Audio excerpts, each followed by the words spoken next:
Store में बहुत सारी चीजें हैं, हम तो अपने हिसाब से ही लेंगे ना। हमें मनुष्य भाव दिखता है तो वो मनुष्य भाव दिखाएंगे, है ना। और दिव्य भाव अच्छा लगता है तो दिव्य भाव दिखाएंगे। तो आप जैसे हो वैसा ही पाओगे सत्पुरुष के साथ।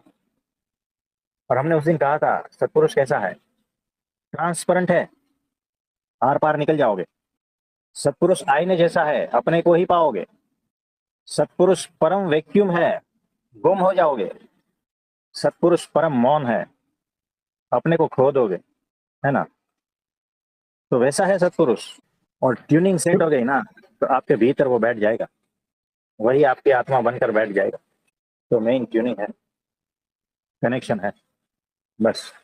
और आज्ञा पालन ही सबसे बड़ा कनेक्शन है। हमने कहा सत्पुरुष ट्रांसपेरेंट है, दिखता नहीं। हमने कहा परम शून्य है ना, तो वहां पर कुछ भी नहीं है।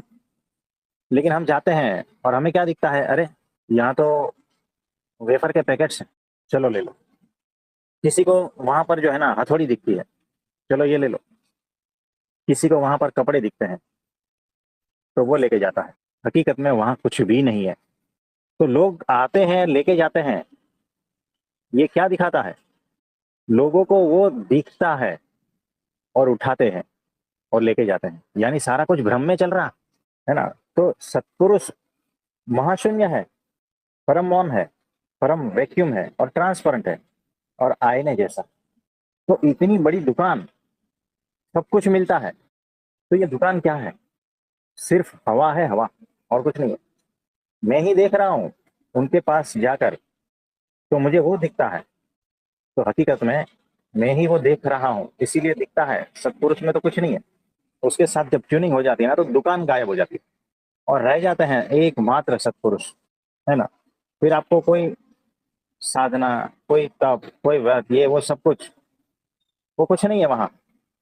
एकमात्र सत्पुरुष है। तो दुकान गायब हो जाती है जिस दिन ट्यूनिंग हो जाती है। तो सिर्फ और सिर्फ सत्पुरुष ही रह जाते हैं। और सत्पुरुष हमने कहा कैसा, वैसा, यानी वही आपकी आत्मा बन जाता है।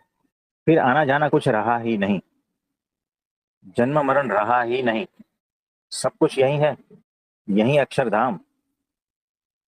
क्योंकि अक्षरधाम के जो धामी है वही सामने है। तो यहाँ छोड़ के कहाँ जाओगे, यानी जीवन मुक्त की स्थिति आ जाएगी।